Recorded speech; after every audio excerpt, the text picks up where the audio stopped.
Nelson Agholor, you, pal, need to stay in Seattle. Work on those hands. Hit the fish market. Dusk until dawn. DGB, Jordan Matthews, you can stick there and stay there with him. Mike Owens is here. I'm Adrian. Thank you. I'm not, too angry because I kind of expected an Eagles loss coming in, but I'm still pissed off, too. Well, what are your thoughts on this game? This was a game that me and you expected the Eagles to lose, and it kind of went the way we expected. Seattle would kind of start to gain control of the game and play with the lead, and that's exactly what they did. They fed off their crowd, and we just weren't able to keep up with them. And in the end, the Seahawks won. What it really came down to is on offense for the Eagles. They just do not have enough firepower right now. They don't have the weapons. And early on in the game, the Eagles were actually following their game plan for success, what they do when they win games, trying to control the clock, run the ball. They were really getting the tight ends involved, but that started to suddenly fall apart as the game went along, and especially when the Eagles lost, Ryan Matthews to a knee injury. That's when the wheels kind of fell off on offense, and they weren't able to control the time of possession. And then we'll get into the Nelson Agholor penalty that brought back the Ertz touchdown, but that was kind of the play there that kind of turned the game away and allowed the Seahawks to pull away. Yeah, the game was over basically after that penalty. Can't line up correctly, and then he drops the ball on the very next drive. So, just that sequence of events, they were done after that. And just to read off a text from Mr. Jeremy Burton about Nelson Agholor, he's not only not a player, he's not even a man. He has a giant pussy, and I want to murder him. So basically, in a PG version, he's way too mentally fragile. God damn. So Agholor had one drop on the year before his, those post-game comments that he made. And then he's like, the drops that he had. Whatever. Fuck him for that. He was an idiot for saying that. He's had 3 or 4 since then. And it's just a mess. It's all in his head. He's fucked. He is done. He is done as a player here in Philadelphia. And here's the thing, though. I don't even think you can cut him after the season because of the dead money and the cap hit. He's stuck here. You got to get him off the field. He's just mentally done at this point. I don't know how else to explain it. He actually caught a 2-point conversion, which, DGB finally decides to show up late. Has all those garbage time stats, motherfucker. DGB, you're not getting out of this either, by the way. I'll get into him, too. Oh, man, yeah. But, yeah, the thing that sucks about Nelson Agholor is that I saw a tweet that the Eagles, they would actually lose money if they decided to cut him. So, yeah, with the dead money you're talking about, it's like $4 million something in dead money, and so it doesn't make any sense. It's only going to cost us $2 million something to keep him. So he's definitely going to be on the roster next season, unfortunately. All these people are tweeting during the game, cut Nelson Agholor. Hell, I wish it was that easy. I wish you could just do it, but this is the NFL. These guys, they have a contract, so and all that kind of stuff. So you can't just cut the guy. So he's going to be here, unfortunately. Like you said, the problem is this guy, he is just mentally broken down at this point in his career. And for such a young guy, that's not good. He's really, hasn't done anything in his NFL career yet. So this is not a good start for him. And, playing in Philadelphia, I just don't think that he has the mental makeup to play in this town. He's going to hear it from these fans next week. And I don't think he's going to take to it too well. If he can't. I don't even want to see him on the field. I don't. I don't either. Like Jeremy said, he has a giant pussy. Yeah. Well, you look at this game. He didn't even have one receiving yard, and somehow he managed to play a big factor in this game in a negative way. So, Yeah, if you have a wide receiver that's doing that, then that's not good news. So the Eagles are going to have to figure out something with him, but someone needs to get across to him. I mean, if you have Greg Lewis yelling at you, you know that things are pretty bad. So, yeah, it's pretty bad for Nelson Agholor right now. My boy Nick McCone, that tweet of his was trending everywhere. That was awesome. Mood right now. If you guys haven't seen the tweet, check out his account. Yeah, man, dude. Oh man, so he literally cost the team 10 points because you had touchdown. I mean, he could have turned that corner and possibly gotten the Eagles into field goal range. That was a huge drop. Oh man, he's very, very lucky he didn't get convicted on that rape, because he would have been dropping the soap in jail. No way he would have lasted. I don't know what they're supposed to do. I mean, I don't know if anybody would want to swap 7th-round picks, take on Nelly. You know, the Browns are in the league. Maybe they'd be dumb enough to do it. I don't know. Chip Kelly, hey, you want him? You know, God, yeah, he's just fucking done. He can't mentally handle it. He's just done. Yeah, well, the thing that sucks right now is that, I mean, the Eagles really don't have anyone else to replace him. I mean, they could try to bring, Paul Turner and put him out there on game day, but, like we've seen with Bryce Treggs, that's not going to do much.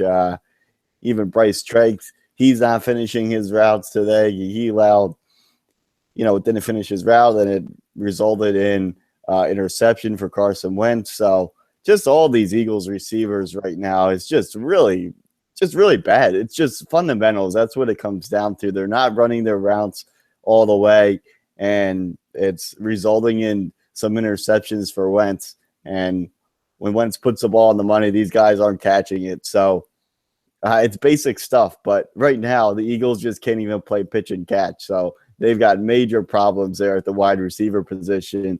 And early on, that's why the Eagles were using, their 3 tight ends, because that's the only way that they were going to be able to move the ball down the field. Yeah, and you know what? I wanted to make sure that this show is a little bit different than everyone else's, because I'm sure everybody else, all the other Eagles fans out there, they're camming up. They're going to be pissed off, all this shit. I kind of expected this. So I'm not really that angry. I'm angry, but I'm not that angry. Okay? All right? So there are actually some positives to take out of this game, if as crazy as it sounds. Just hear me out for a second, all right? So Dougie is finally learning, okay? He finally gets it. It took him 11 games, but he kind of gets it. So in the first quarter, 4 of Wentz's 6 completions went to the tight ends, okay? Remember the preview show I was talking about? Would you rather see Bryce Treggs? Would you rather see Paul Turner? Or would you rather see Trey Burton? Trey Burton was lined out as a wide receiver in this game on several snaps, and I loved it. It was awesome. Okay, so Doug's starting to learn a little bit. This is something that they can use moving forward. Okay, so this is Seattle. Seattle's got some great coverage linebackers, Bobby Wagner, KJ Wright. I mean, the safeties, I don't even need to name their names. They're awesome. Earl Thomas, Camp Chancellor. So moving forward, they're not going to see defenses like this every single week. Yes, I know. They basically almost have to win out at this point. But there were some encouraging signs with that. And I thought the offensive line was run blocking pretty well when Ryan Matthews was in the game. Now, if he's out for an extended period of time, the reports are out there that he has a sprained MCL. If he's out for an extended period of time, yes, it's going to hurt dramatically. But Jason Kelce was pretty good again. Left side of the line, man. They're running the ball along the left side of the line. Doug Peterson is learning how to use Jason Kelce, utilizing his strengths, and they're running the ball pretty well. All right? Now, it wasn't looking so hot Wendell Smallwood in the game, and that's discouraging. But moving forward against teams like Green Bay and all the rest of the schedule, I like what I saw from offense. Somewhat. Okay, Carson Wentz struggled. He didn't look good. He looked like a rookie today. His ball was sailing. Ball was low. His ball placement was awful today. It wasn't good. But as crazy as it sounds, it's the game plan. It's the planning that I saw from Doug Peterson today that gives me a little bit of encouragement moving forward. Forget about the score. Forget about the yards. It's the philosophy that I liked. I know I just went on for a couple minutes, but if that makes any sense, Mike, what do you think? Yeah, you're right. They definitely had the right game plan coming in. The problem was it all went ajar once Ryan Matthews went out with that injury. And then once Sproles got that injury, that's when it really got all messed up because the problem is, obviously, being a rookie, Smallwood is not ready to be the main back in the system. So if they're going to be without, Sproles and Matthews there in the backfield, then they're going to have major issues going forward. And, they're not going to be able to make the playoffs if that's what they're dealing with in the backfield. Ryan Matthews is such a key part of the offense, and that's why they were able to beat the Falcons because he just ate up so many yards on the ground. And also in the beginning of the game, what they were doing is they were really mixing up the backfield like we've seen in recent weeks. They were having all those guys in there. You saw Matthews, you saw Sproles, you saw Barner, you saw Smallwood. They were all getting a piece of the action, but when they're just down to Smallwood and Barner, that's when they run into trouble, and they're not going to be able to pick up yards on the ground. So, hopefully, Sproles or Matthews can be out there next week. If not, then they could run into some problems. Yeah, no, for sure. And but they're not going to see another defense like this. So that's why I'm like a little bit encouraged by what I saw from a philosophical standpoint. How awesome was it? The 3 tight ends on the touchdown. That was awesome. You had Trey Burton, Brett Selleck, and Zach Ertz all in there at the same time. I've been begging for the 2 to 3 tight end sets all season long. I've been wanting to see this, and finally we saw it. Now I didn't calculate the numbers after because we just went on the show and did this, but I don't know how many receptions the tight ends and running backs had this week. But last week it was 17 for the running backs and tight ends, 8 for the wide receivers. Now I know for a while it was really really bad because Russell Wilson had as many receiving yards as our wide receivers. So clearly, it was the shift in philosophy and the fact that our wide receivers stink. By the way, Nelly, you might want to take some tips from Wilson. He can catch a football. Yeah, Nelson Agholor could definitely take some tips for Russell Wilson because Russell Wilson, he looked better than pretty much all of our receivers there on that touchdown cast. So, but you go back and you look. Now the problem here with this game is the numbers are going to be skewed with the receptions between the tight ends and the wide receivers because for a while there the wide receivers were doing nothing but I guess they decided to just show up when the game was over and just start catching passes and trolling all of us. But for a while there, our tight ends, especially Ertz, and they had most of the receptions. So the numbers, the final box score, it's going to be even, but really it was, the tight ends and the running backs. That's who was really catching the passes for us. They had 308 total yards, and they had 100 total yards in their last 2 drives. So they really only had 200 yards in the game. And Seattle had over 400, I believe, correct? Let's see. Yeah. They had 439. So clearly, the numbers are very, very skewed in that sense. But, yeah. So, yeah, man, like I said, there were a lot – I'm sure there's a lot of pissed off Eagles fans right now. And a reason for that is a lot of guys were coming in here like thinking that they were going to pull off some miracle and beat the Seahawks. It wasn't going to happen, guys. All right? I know that the Trogs Mad Elf is out right now. I know it's like 12% alcohol, and you drank a little bit too much of it this week. But yeah, that there's going to be a lot of pissed off people, I'm sure. But hey. I'm crazy, right? I'm sure I sound crazy right now, but I think the schedule is very favorable moving forward. If they can win Green Bay, I think they can make a run at it. As crazy as it sounds right now. Because I know how this fan base is. Last week, we were going to the Super Bowl, right? Now, this week, we lose to Seattle, we get killed. All of a sudden, we're done again. Yeah, it's it's going to be tough. It's going to be really tough. I Oh, mean, the thing yeah, that's the thing that's encouraging is that what is it? 4 of their final 6 games are at home, so they have that going for them. The problem is going to be, even if they somehow manage to pull off a miracle and do this and get into the playoffs, well, they're going to have to play all their games on the road in the playoffs. So that's going to be a major problem. And, once again, the Eagles in this game, which they seem to do every time on the road, they get in a hole early. I don't know what it is with this team, but they shoot themselves in the foot all the time on the road, and you just can't do that. And especially against a good team like the Seahawks, you're not going to be able to come back.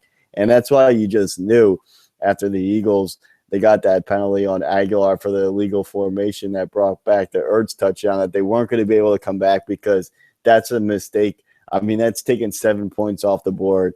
And against the Seahawks at home, you're not going to be able to come back. Yeah. Yeah, you said it right there. 4 of their last 6 games are at home. And this defense is a completely different animal when it's at home for whatever reason. I don't know what the fuck that's all about. They get 3.8 sacks per game at home, 2 on the road, and they had 1 today. And that 1 was like basically when they chased down. It was Curry and Smith combining for that sack when Wilson stepped up in the pocket there. I believe they counted that as a sack. So that's all they had today. They couldn't generate any pressure on Russell Wilson, and when that happens, our cornerbacks get exposed. Jalen Mills, I don't want you see no more wagging fingers, pal. None. That CJ Procise touchdown run. Oh my God, that was the worst tackle attempt I've ever seen from a quarterback in my life. That was awful. Rashad fucking McLeod had a terrible angle on that too. So yeah, sure. It's going to be a really, really big uphill climb. But my bold prediction is if they beat Green Bay at home next Monday night, they can make the postseason. It's not crazy. Cincinnati, all of a sudden, if they're without A.J. Green, they look like shit. They're obviously not as formidable as I thought they were. I think they can win their divisional games at home. If Dallas is resting their starters in Week 17, no reason why you can't win that game. And then you got Baltimore on the road.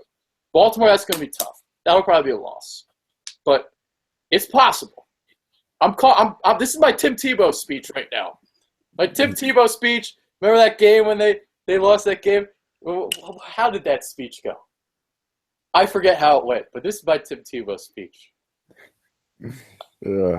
Yeah, well, I mean, obviously, like you're saying, the Packers is a must-win. If they get that, then they gotta win out the rest of their NFC East games, win those 3 games, and then it comes down to the Baltimore game and the Cincinnati game, and they would have to win one of them. So, we'll see. I think a lot of it is going to depend on how serious the Ryan Matthews injury is, because if he's out for an extended, I think that they could possibly get away without him in the Packers game, but if it extends further than that, they could run into trouble. So that's going to be, a big injury there today. And, we'll see what the other injuries come up as. I mean, guys were dropping like flies in this game. Oh, God, yeah. I think the one injury that would have been a season over was a Fletcher Cox injury. If he was out for the year, I think that would have been it. That would have been the season if he was done. Yeah, I agree. Vaitai went down too. We'll see how that goes. Because it's like they finally built this cohesion with the offensive line once Lane Johnson went out, and now he's hurt. But then again, like when they run the ball, they really don't run to the right. They run to the left. They kind of stay away from Vaitai. That's kind of what they do. Yeah, I really agree about this Matthews injury because he has a burst that Smallwood doesn't have. You saw it in this game. And a lot of people got on Ryan. People were calling us idiots for saying he was the best running back on the team. But I really thought last week and the beginning of this game, what do you have, 7 carries for 41 yards, whatever it was, against this defense that was 3rd in yards per carry allowed coming in, even without Michael Bennett. That's still very impressive. Was it 7 for 41? Let me check. 7 for 31. Oh, never mind. I lied. But that's still 4 yards per carry. More than 4 yards per carry. Yeah, so, and then Smallwood had what? 13 for 40. So there you go. And they both had a long of 18. Okay. So there it is. Yeah, Matthews' injury hurts. Definitely. For sure. Yeah, and that's really his whole career. That's a story of Ryan Matthews' career. Yeah. I mean, every time he starts to get going, it's an injury. So it's just frustrating. I mean, he's a good back when he's in there, but he always seems to get hurt. So this does seem to be an MCL sprain. He's probably going to be out a few weeks, which is going to be tough. So hopefully it's not. Hopefully he'll be able to get back in there, but. We'll see. I mean, the Sproles, that's going to be another big injury too, because they cannot afford to lose him. I mean, you look at even as going to special teams today, Barner with the one punt, he lets it bounce instead of getting the ball at your own 10-yard line. You're getting the ball at your own 1-yard line, and that led to that interception from Wentz. So.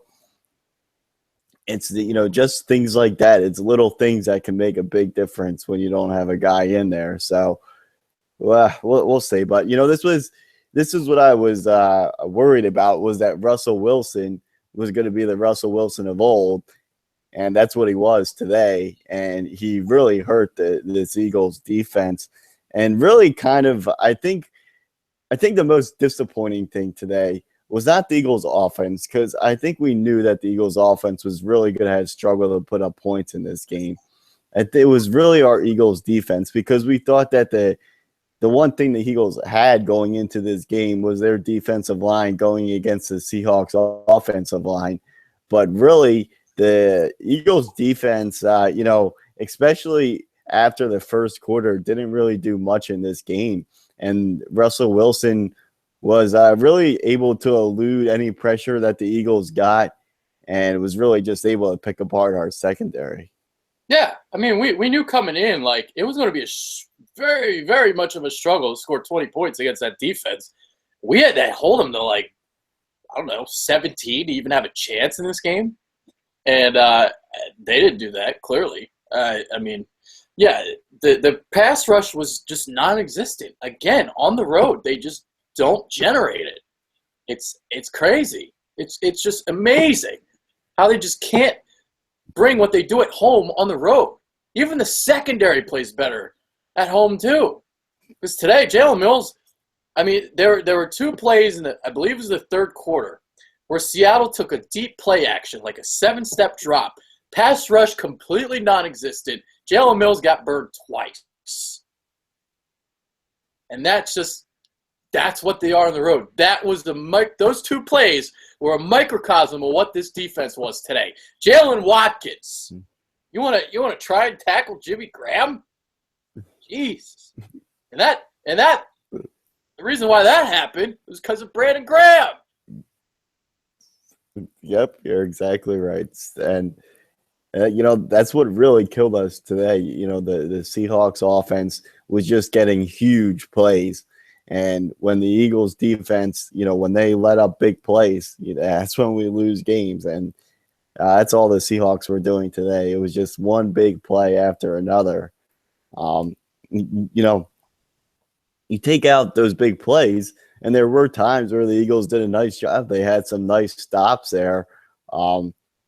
Even late in the game, the Eagles had some stops to allow our offense to get back on the field and try to pull off a miracle of a comeback that we knew wasn't going to happen. But, there was signs of life at some points from this Eagles defense. But you saw it from the beginning. I mean, even when Procise went off and had that long touchdown run, it's those big plays that kill this Eagles defense, and that's what killed us in the end today. Yeah, that was Jalen Mills and McLeod, both of them. McLeod, he was playing single high, and he took a really, really bad angle on that. And then Mills, dude, go if you guys haven't watched that play, Jalen Mills, that flailing attempt. If you guys remember, if you guys saw the GIF from last year of Tom Brady trying to tackle Malcolm Jenkins and just flailing at him, that's what Jalen Mills did on this play. Despicable. But it's like at the same time, you can't get angry at Jalen Mills. He's a seventh-round rookie. Like, he's outperforming his draft status considerably. He's the best cornerback on this team right now. Yeah, no, you're exactly right. It's tough to be mad at Jalen Mills. I mean, you got to expect, those rookie mistakes from a guy that was a seventh round pick, especially a cornerback, and the fact that he's been elevated pretty much to our top cornerback says a lot about his play this season. But the problem with him is he also has those blunders during a game, and like today, sometimes it leads to a big play for the other team. So it's tough to get on him, but tough one today. I mean, it's what you expected, though. I mean, when the schedule came out and you see at Seattle, I mean, you pretty much just put the L on there right away. It's going to be almost impossible. And unfortunately, the schedule makers didn't do us any favors. First off, they have us playing in Seattle, and they couldn't have put us against them in the beginning of the year when they were struggling. Oh, yeah. See, that's the thing. Like, Seattle always wakes up in the second half of the year, and we got them at a bad time. We really did. There was that hope that maybe they came home from the New England game riding that high. Maybe they'd have a letdown. A lot of Eagles fans, I'm telling you guys, a lot of Eagles fans thought we were going to win this game. A lot. It just shows how up and down we are as a fan base. We're on that fucking roller coaster. We go up and down. Last week we ride the high of that Atlanta win. All of a sudden we're back to being Super Bowl contenders. Now they lose this week, and I guarantee you, people are calling me stupid again. Thinking that we can make a run. Jeez. I know the pulse of this fan base, and I understand it, and I get it. But yeah, I'm trying to look up the rushing stats of the Seahawks coming in, because we gave up 152 yards on the ground, which isn't good, clearly. Yeah. Let's see, because I know they were like in the bottom three, I think, in yards. They were. It wasn't very good coming into the game. 77.7 yards per game on the ground, 30th out of 32 teams. So, yeah, on the road, we just can't stop the run either. It's a completely different defense. All three levels of our defense today sucked. And people are going to blame Nelson Agholor for this loss. And we poked fun of him to start the show. But the defense is why they lost this game. Because there was no way that we're going to score 26 points. Yeah, well, we said it on the preview show that if they wanted a shot at winning this game, they were going to either have to get a special teams touchdown, and they were going to have to get either a defensive touchdown or a huge play from their defense where they get a turnover, in the Seahawks territory. And, well, didn't come close to that today. So, yeah, and obviously didn't have the firepower on offense. Russell Wilson was back to his old self. And, the Seahawks are flying high right now. And I would love to see them go up against the Cowboys in the playoffs. Oh, please. Actually, I want the Cowboys to lose before they see them. That's what I want. Well, divisional round, because it's very clear right now. Those are the two best teams in the NFC.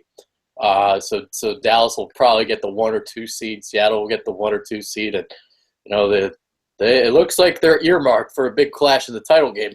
But I'll tell you what, maybe the Giants will give them a run for their money. I don't know. The Giants play nobody. They haven't played anybody this year. They just keep piling up wins, beating up on the Bengals, and they beat up on well, actually, they're not beating up on anybody. They're like squeaking past these teams, and they're winning games. It's pissing me off. That's like last week. They beat Atlanta, and then the rest of the fucking division wins. And then it happens again today. Like Washington's just going to put that fucking knife in our heart, and they're going to win tonight. Like, God, Giants win, Dallas wins. Everybody's winning except us today.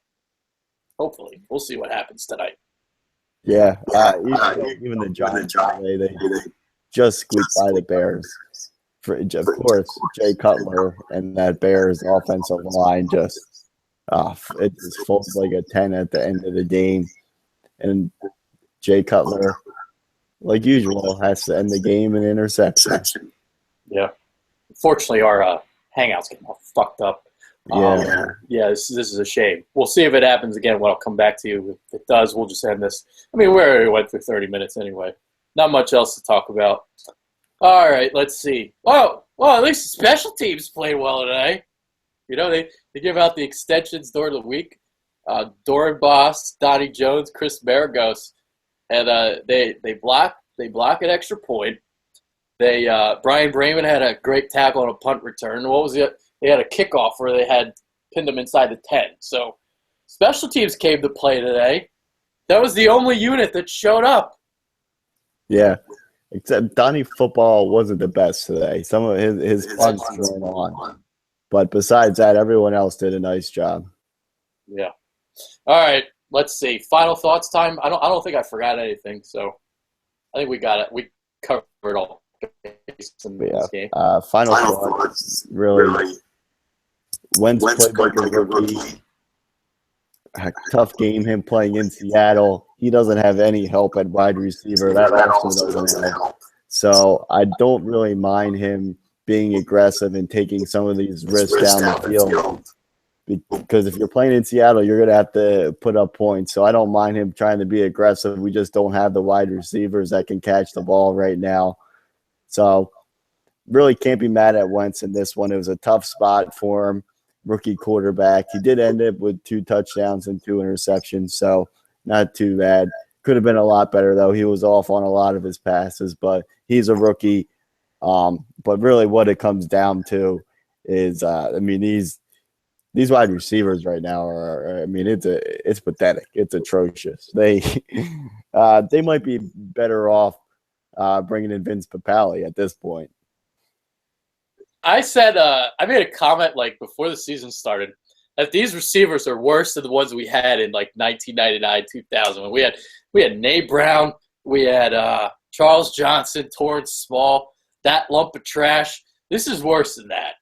It really is. It really is. And you know, I know you guys want Bryce Treggs out there and Paul Turner. I mean, how much can they really provide? We saw Treggs today, man. They tried to throw it to him twice. Now, granted, it's Seattle's defense, but yeah, I mean, how much of an impact do you guys expect them to make? Like these guys aren't going to come in there and save the fucking season. Like God, and if Doug is going to utilize Treggs, like the one deep ball, it was so predictable. It was so predictable. I knew it was coming because the formation. They had the 3 tight end set. He was a lone wide out on the right side. You knew it was going to be, you knew they were going deep. When you have the lone receiver on that side, you knew what they were doing. So I saw that one coming. The other one, Wentz kind of underthrew him a little bit, but they had him covered. So, you can't expect like Treggs to come in here because I saw some of the people on Twitter, man. I showed you the one person that thought he was like Antonio Brown. Like, come on, people, Jesus. So yeah. Hey, my final thought. I'm gonna remain calm. I'm gonna remain calm. When you really peel the layers back and really think about it, I had this team going 6-10 before the season even started. We're 5-5. We've already met my expectations of this year. So I'm just going to sit back. I know I've gotten angry at this team sometimes. I'm going to get angry tomorrow night when EDP and I do the show. Whenever he and I just go at it, man, I get angry with him. It just happens that way. But in all, hey, just enjoy the ride. Carson Wentz is your starting quarterback.